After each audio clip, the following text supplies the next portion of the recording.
Greetings, ladies and gents, and welcome to this latest episode of Tales from Outer Space, taken from the subreddit HFY. The links to all the stories will be down below, and as always, I hope that you enjoy. And if you do, please consider subscribing. Story number 1, Honorary Human, written by iceman0486. Barg sipped the violet brew of Tashan barkeep had brought him, relaxing back into his chair and enjoying the quiet and lazy afternoon. At least he didn't till the quiet of that afternoon was interrupted by someone looking for him, trying to appear casual. The young Malog looked so young to the old soldier, but he supposed the pup was old enough to be let out alone. He smiled like a reporter. The reporter stood nervously before Varg's table and cleared his throat. Sergeant Varg, the reporter struggled to create a first and unfamiliar word. What it gave me away, the heavily muscled, scar and fur-dyed veteran asked dryly. The reporter's ears drooped a bit, and Varg let his mouth loll open with a sense of amusement. Draining the last of his brew and heaving a great sigh, he asked, "What do you want?" "Well, Foundation Day's coming up," Varg nodded, making an "and" gesture with his paw. "I want to tell your story, Sergeant Varg," the reporter said quickly, becoming more animated and appearing more like a pup than before. "The first non-human accepted into the Terran Marines, and it was a Malag. You're a hero to many, and their facts are, sparse." Varg chuckled, the grumbling, growling laugh of his face, the reporter with a gift for understatement. How novel. I suppose an old soldier could be convinced to share some war stories, but, he looked with a calculated moroseness into the bottom of his empty mug, allowing his ears to droop slightly. A few gestures to the barkeep and the pup slid into the booth opposite Varg, and shortly a fresh mug appeared at his elbow. The reporter produced a small recording device. Varg noticed it was a human-made, Malag-adapted model, and set it on the table. "I am Grand Sasht." He raised his muzzle up and on the right, and the youth giving the eldest a proper respect. Varg took another drink and licked his chops. "Well, where should I start, Gran?" "Beginning, Battlemaster, how you became to join the humans and came to lead a unit of them." Resting his elbows on the table, Varg settled into a comfortable position to launch into his tale. "I landed on Taln with my battle pack. We'd been mobilized too quickly, and there wasn't enough air support." Varg let out a short bark out of a chuckle. There wasn't enough of anything in those early days. The Russian liked Taln, and they wanted it for their own, so we were part of the Council's objection to that idea. Shaking his head, Varg sighed. "I've been told it goes that way everywhere. A quick, decisive war, over in a few months and then declare victory. 14 months in, 85% of my battle pack is dead, and our positions were roughly the same as they'd been when we started." "And that's when the humans joined in?" Gran asked excitedly. Varg shook his head. "Not yet, pup. You're getting ahead of me. The Russian pushed us out of some civilian areas, and they took the slaves. There were humans in those civilian areas, and yeah, that's about the time the Terran Federation got involved. Important thing for you to understand there is that my battle pack, after fighting around the cities, was down to about 5% strength. 51 soldiers left of the original battle pack. That's when the Russian landed more troops, intending to have the world secured before the Terran fleet could drop in." Closing his eyes against the memories of those blood-soaked days, Varg remained quiet for a moment. When he heard the pup open his mouth to ask another question, Varg's eyes snapped open and he continued. "The day the Terrans landed, there were 3 of us left. By the time they fought through my position, I was it." Varg was silent now, thinking of those desperate days, the agonizing and ultimately futile wait for reinforcements. When help had arrived, it was not the familiar yips and howls of another battle pack. It was the harsh cries of human orders, not the erratic thumping and scraping of paws and claws, but a rhythmic thumping of men marching. Their smells had been wrong, but they were warriors as much as Varg had been. He shook himself and continued speaking mentally, thanking the reporter for letting him sit with his thoughts. After a year of fighting over the godforsaken rock, the back half of it fighting a defensive guerrilla fight, I knew the area like the back of my paw. The humans brought up a translator, and I began to show them the twists and turns of the population centers. Is that when they put you in charge of one of their assault squads? You're getting ahead of me again, pup. Now, humans can't see at night as well as we can, but they are good at night combat, really good. So using my knowledge of the terrain and the night expertise, and we hit back. It was still a tough fight. You ever seen a Russian warrior cast up close, kid? Gran shook his head, and then Varg sighed. They're a sight, 2.5 meters tall and cloaked in around 160 kilos. Not too bright, though, and the humans knew how to handle them. Turns out they plan how to fight most of everything they run into. Even us. Gan seemed somewhat put off by the idea. Especially us, Varg replied, Gran's ears laid back against his head. But they're our allies, Gan protested. We should be able to trust our... Varg leaned forward and let his grin become more threatening. It takes a good ally to be willing to point out your weaknesses. Towards the end of the war, I spent a lot of time talking to the brass about their theories and plans. They walked me through how they would go about attacking us, pointing out our weaknesses in both doctrine and physical defenses. We are stronger for that attention. I don't suppose I've ever thought of it that way, Gran said, somewhat chagrined, but it still seems to be an awful risky thing to do with a new ally. Humans don't see it that way. At least the ones that are warriors don't. They are, pragmatic people. We have a lot to learn from them in that regard, Varg shrugged. But, you're here for war stories. The fighting on Tal came to a head in the old capital city of the planet.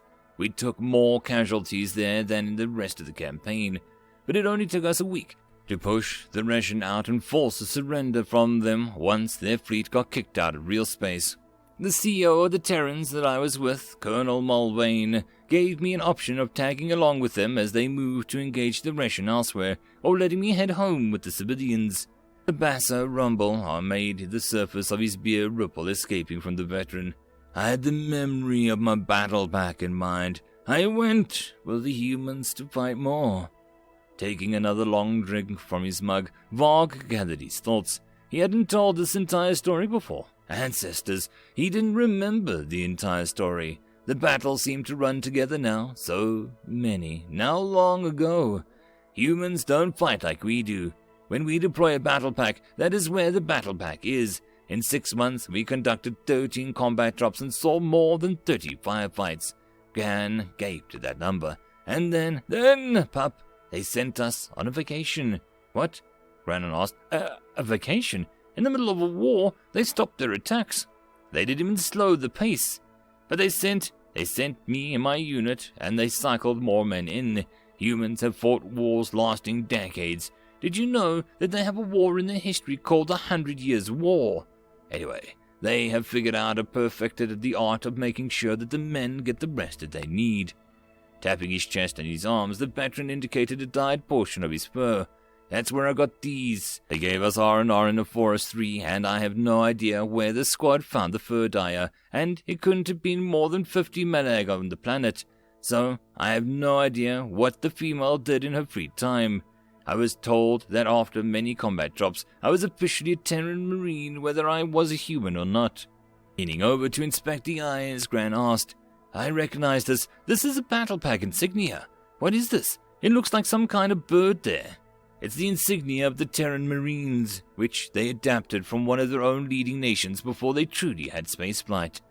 Shaking his head, Gan asked a question many Malag had asked of him before. Why get these things permanently dyed into your fur? It's a human thing. As far as shrines or monuments go, it's a pathetically temporary one. But I will always have the shrine to my fallen packmates here with me. It is a good tradition, though the humans lack fur, so their preferred method is staining their skin with ink. After this, vacation, they put you in charge of one of their squads. After you were marked as one of theirs. Do you know what a dog is, pup? The reporter seemed taken aback by a seeming non-sequitur and thought for a moment.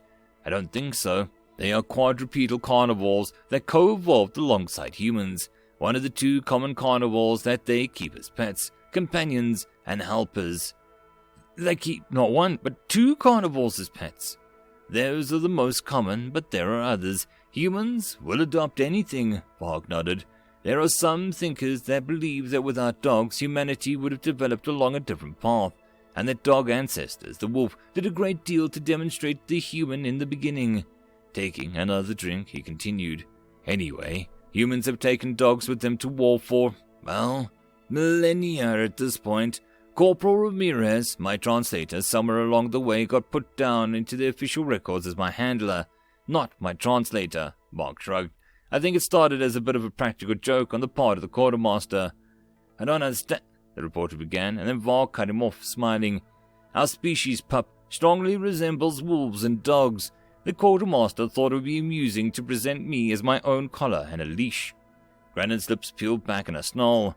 "I'm not sure, sir, but I feel like that might be insulting." Varg barked out a laugh. "Oh, it was. So I took a crap in his bunk and chewed up one of his boots." Grandin gaped at the war hero, the dignified veteran of a dozen campaigns before he even joined the human military, where he had won further accolades, and the one Manog every young would-be warrior looked up to. You what?" "You heard me," Varg said, leaning back in his seat with an air of dignity. "I was wildly decided throughout the battalion that I had the better of the exchange. Anyway, I'm getting sidetracked. Corporal Ramirez somehow got put on as my handler rather than translator, likely for the quartermaster's little joke. However, he also put me down as an animal in question. Now, I told you that humans have a long tradition of dogs going to war alongside them. Well, as part of that tradition is that the handler's dog is one step higher rank than the handler, who is to ensure the care is taken when handling the animal, since any abuse from the handler results in serious military crime. So, since Ramirez was a corporal, I was promoted to a sergeant."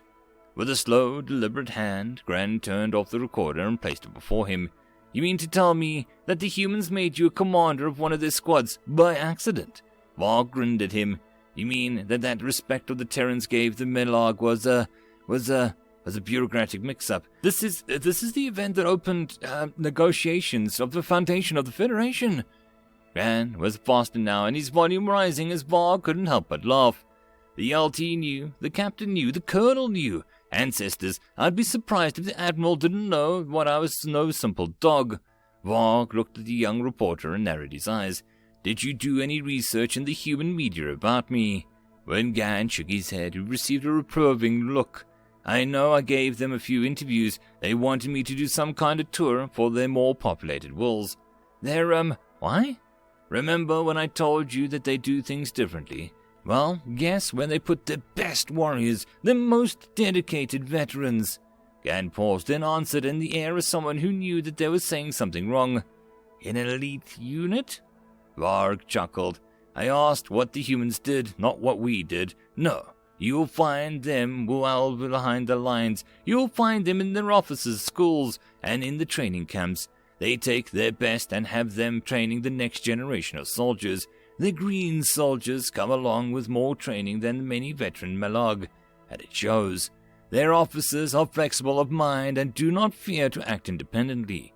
When a platoon of Marines came upon a lone warrior, they did not ask for additional orders. They scooped me up and continued on their advance.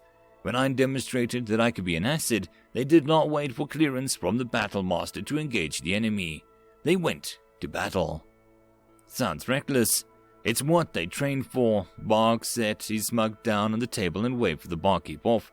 "Pupgan, I was a ghost before I met them. I was ready to chase my packmates into the Shadowlands. Humans helped me learn to live, and helped to teach us how to avoid mistakes that we made. They are far from perfect, and we have as much to teach them as they do about us. But without them, I'd be dead, and most of the civilians of Taln would be as well." "So I take it you support the Federation they keep talking about. The next step."